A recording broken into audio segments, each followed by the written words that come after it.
আসসালামু আলাইকুম প্রিয় শিক্ষার্থীরা, আমি চলে আসলাম আবারও নবম দশম শ্রেণীর ঝর্ণার গান কবিতার একটা সৃজনশীল প্রশ্ন নিয়ে আলোচনা করতে। চলো আমরা সেই সৃজনশীল প্রশ্নটা আলোচনা করে ফেলি। 4 নাম্বার সৃজনশীল। দেখো, ঝর্ণা কোন ফুলের নূপুর পায়ে দেয়? টগর ফুলের নূপুর পায়ে দেয়। এখানে একটা মাত্র ফুলের কথা বলা আছে, সেটা হচ্ছে টগর ফুল। ঝর্ণা টগর ফুলের নূপুর পায়ে দিয়ে থাকে। আচ্ছা, এরপর চপল পায়ে কেবল ধায় বলতে কি বোঝানো হয়েছে? চপল পায়ে মানে চঞ্চল পায়ে কেবল চলতে থাকে। ঝর্ণা খুবই চঞ্চল গতিতে চলতে থাকে। কে তাকে পিছন থেকে ডাক দিয়েছে, কে তাকে বাধা দিয়েছে, এগুলো কোনো কিছুই ঝর্ণা দেখে না। ঝর্ণা চলাকে এখানে বোঝানো হয়েছে, অর্থাৎ চপল পায়ে কেবল ধায় বলতে ঝর্ণা চলাকেই বুঝাইছে। ঝর্ণা একটি প্রবাহমান জলরাশি যা পাহাড়ের গায়ে বেয়ে নেমে আসে। ঝর্ণার চঞ্চল পা পুলকিত প্রতিময় বা গতিময় স্তব্ধ পাথরের বুকে আনন্দের পদচিহ্ন।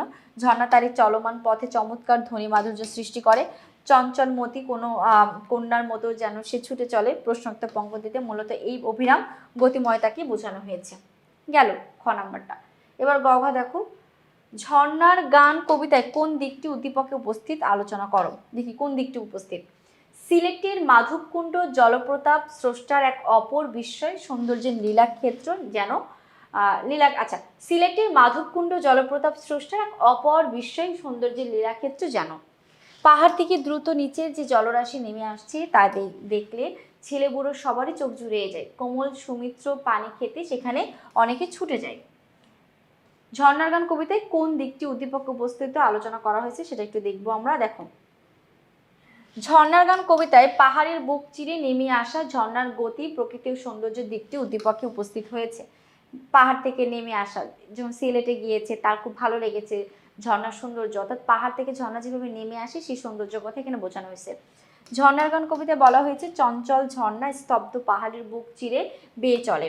ঝর্ণার চঞ্চল আনন্দময় পদধ্বনিতে পর্বত থেকে নেমে আসা সাদা জলরাশির ধারা চমৎকার ধ্বনি মাধুর্য ও বর্ণ বৈভব সৃষ্টি করে। এই জলধারার যে সৌন্দর্য এবং অমেয় স্বাদ তার তুলনা রহিত। ঝর্ণার এই অতুলনীয় সৌন্দর্য মানুষকে বিমোহিত করে। উদ্দীপকে সিলেটের মাধবকুণ্ড জলপ্রপাতের সৌন্দর্যের কথা প্রকাশ পেয়েছি। পাহাড় থেকে দ্রুত নিচের দিকে নেমে আসে প্রতাপের জলরাশি। এই জলপ্রপাতের সৌন্দর্যে ছেলে বুড়ো সকলের চোখ একেবারে জুড়িয়ে যায়। এতে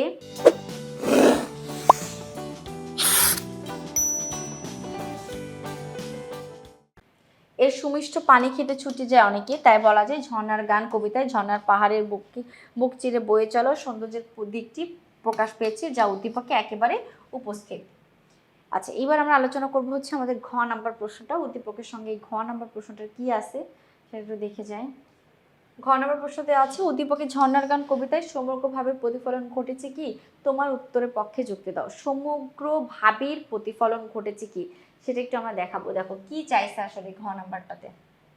উদ্দীপকের বর্ণনায় মাধবকুণ্ড জলপ্রপাতের কেবল ছুটে চলো সৌন্দর্যের বিষয়টি প্রকাশিত হওয়ায় তা ঝর্ণার গান কবিতার সমগ্র ভাবের প্রতিফলন ঘটাতে পারেনি। ঝর্ণার গান কবিতাটিতে কবি ঝর্ণার পাহাড়ের বুক চিরে বয়ে চলা ও প্রাকৃতিক সৌন্দর্য সৃষ্টির বিষয়টি ছাড়াও ঝর্ণার আরও অনেক বৈশিষ্ট্য তুলে ধরেছেন। ঝর্ণা গতিশীল ও স্বাধীন চেতা, তাই কোনো কিছুই তার পথ রোধ করতে পারে না। তার গতি প্রকৃতি অপ্রতিরোধ্য। তার কি গতি প্রকৃতি একেবারে অপ্রতিরোধ্য।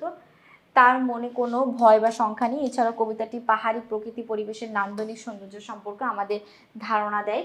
উদ্দীপকে সিলেটের মাধবকুণ্ড জলপ্রপাতের কথা বলা হয়েছে। এই জলপ্রপাত স্রষ্টার এক অপার বিস্ময় সৌন্দর্যের লীলাক্ষেত্র যেন পাহাড় থেকে দ্রুত নিচের দিকে নেমে আসে জলরাশি। এই সৌন্দর্য ছেলে বুড়ো সকলকে বিমোহিত করে ফেলে বা করে রাখে। তারপর দেখো, ঝর্ণার গান কবিতায় কবি ঝর্ণার প্রতি গতি প্রকৃতির সৌন্দর্য তুলে ধরেছেন, সেই সাথে তুলে ধরেছেন পাহাড়ি পরিবেশ, ঝর্ণার নির্ভীকতা, গতিশীলতা ও প্রাণচঞ্চলের বৈশিষ্ট্য। এইসব বিষয়ের মধ্যে উদ্দীপকে কেবল একটি জলপ্রপাতের পাহাড়ের বুক থেকে নেমে আসা সৌন্দর্যের বিষয়টি প্রকাশ পেয়েছে। আলোচ্য কবিতায় বর্ণিত রানা ঝর্ণার অনন্য বৈশিষ্ট্য এখানে প্রকাশ পায়নি। তাই বলা যায় যে উদ্দীপকে আলোচ্য কবিতার সমগ্রভাবে প্রতিফলন ঘটেনি পুরোপুরিভাবে। আমরা 4 নম্বর সৃজনশীল শেষ করলাম ঝর্ণার গান থেকে। আশা করছি সকলে বুঝতে পেরেছো। এখন ক্লাসটা এখানে শেষ করব। আল্লাহ হাফিজ, আসসালামু আলাইকুম।